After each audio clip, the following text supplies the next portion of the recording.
Mehmed Emin Aali Pasha was an Ottoman statesman. He was the principal architect of the Ottoman Reform Edict of 1856, a crucial part of the Tanzimat reforms of the mid-19th century Ottoman Empire. Brief summary. Mehmed Emin Aali Pasha was born in Istanbul and was the son of a shopkeeper. Since he had a knowledge of French, he was able to enter the diplomatic service of his country at an early age when he obtained a post in the translation office of the Ottoman Empire in 1833.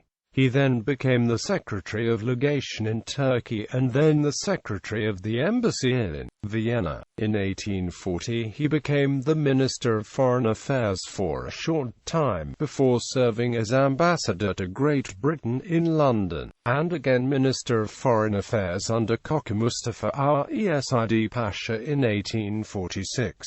In 1852, he was promoted to the post of Grand Vizier. He continued to represent the Ottoman Empire for most of the rest of his life, being foreign minister in 1857 to 8 July 1861 and November 1861 to 1867, and Grand Vizier in 1858 to 9 1861 and 1867 to 71. A scholar and a linguist, he was a match for the diplomats of European powers, against whom he successfully defended the interests of his country. He was determined to steer Turkey into the 19th century, but he also was authoritarian and overbearing in his personal manner. He was a reformist politician, and process of westernization took place in Ottoman government in his period of prime ministry. He died in the immediate vicinity of Baghdad Avenue near Erenköy at Kadıköy, Istanbul in Asia Minor on 7 September 1871 after 3 months of illness. Early life. Mehmed Emin Aali Pasha was born in March 5, 1815, in Istanbul into a home of modest means. He was born the son of a shopkeeper, with no formal education except 3 years of primary school. It was in primary school that Aali Pasha learned to read and write in addition to memorizing some surahs of the Quran. Nonetheless, Aali Pasha did continue to educate himself, including teaching himself French. He started his lengthy public service career at the age of 14 as a clerk in the Imperial Council. The next year, Aali Pasha was transferred to the Records Department of the Imperial Council. Once again, Aali Pasha was transferred a year later, this time to the Translation Office.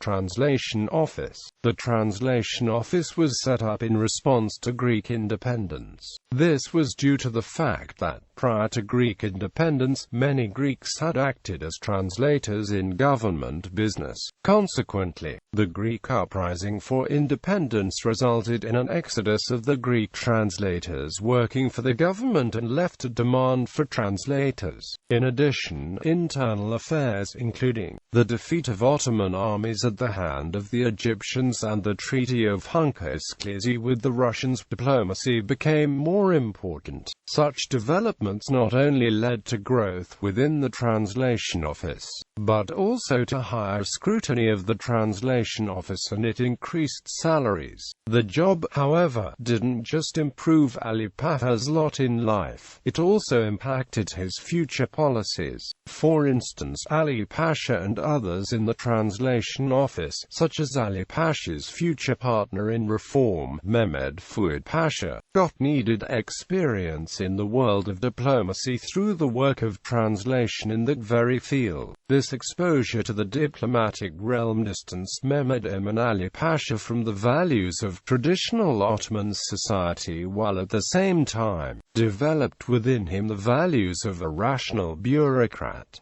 Mustafa Aali Pasha. In 1835, Aali Pasha was appointed second secretary to the embassy in Vienna, where he studied the organization of the Austrian-Hungarian Empire. A few years later, Aali Pasha found himself as counselor to Mustafa Aali Pasha. Although Mustafa Aali Pasha was only ambassador to the court of St. James, better known as the Royal Court of Britain, he would be appointed head vizier in 1839 and began a period of reform in the Ottoman Empire, known as the Tanzimat reform. Mustafa left Ali Pasha in charge while he headed back to the Ottoman Empire to take his position as Grand Vizier. This development eventually would lead to Ali Pasha being made the official ambassador, and he would continue to rise higher and higher in political office.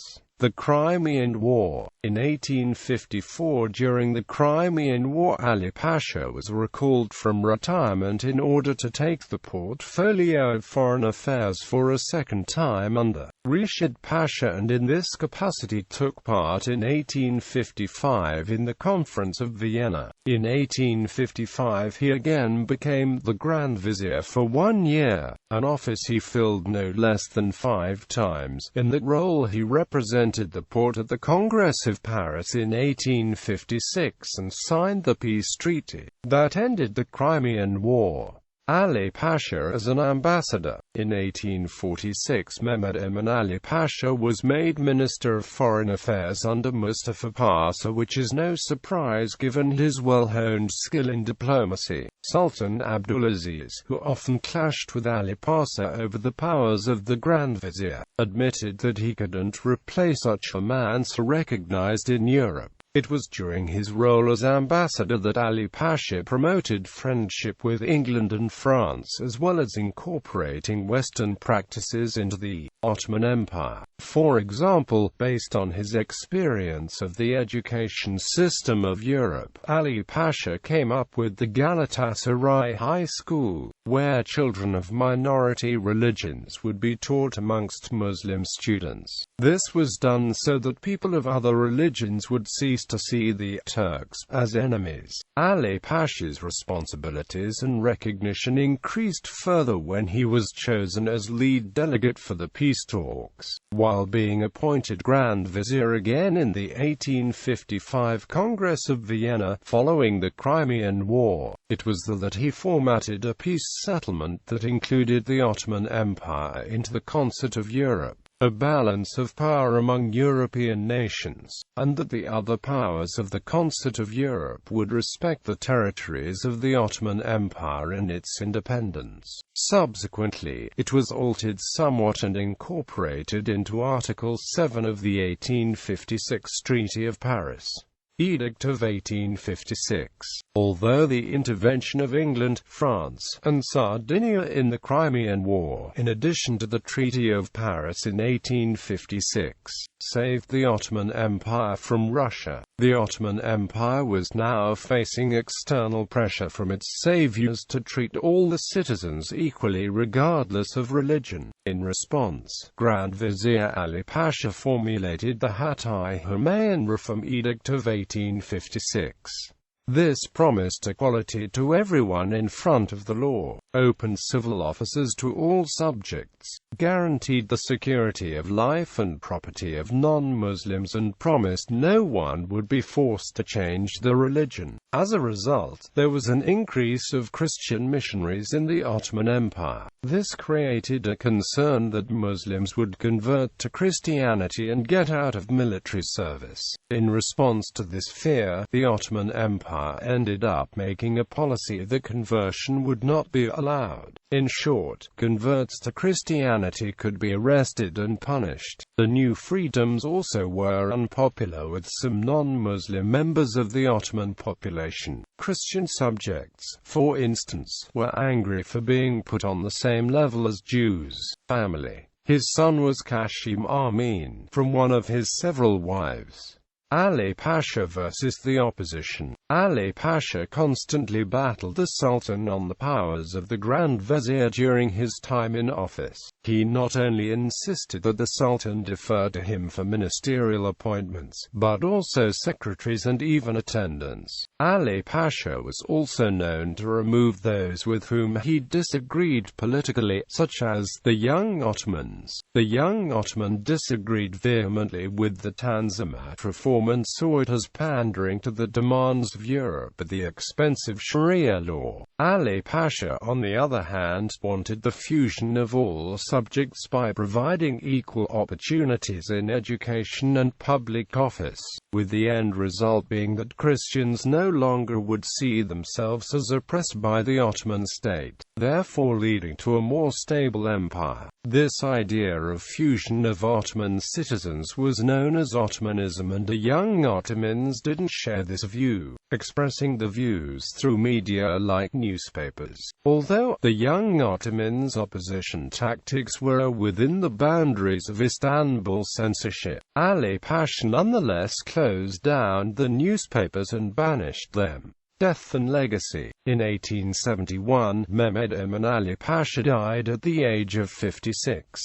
In response to his death, the young Ottomans returned from exile, hoping to find a government more in line with their ideals. The new vizier, Mehmed Emin Pasha, was an advocate of Sultan absolutism, and the only thing he shared at all with the young Ottomans was the belief of an Islamic character of the Ottoman Empire. However, in 1910, a political testament of the deceased Ali Pasha was published. The document in question was written in 1871 and was addressed to Ottoman Sultan Abdulaziz. In this political treatise, Ali Pasha recounts his accomplishments such as keeping the Ottoman Empire intact, improving the bureaucracy, dealing with revolts with minor concessions, starting railroad construction and appeasement of European powers. Also, Ali Pasha mentions some failures on his part, such as the inadequate tax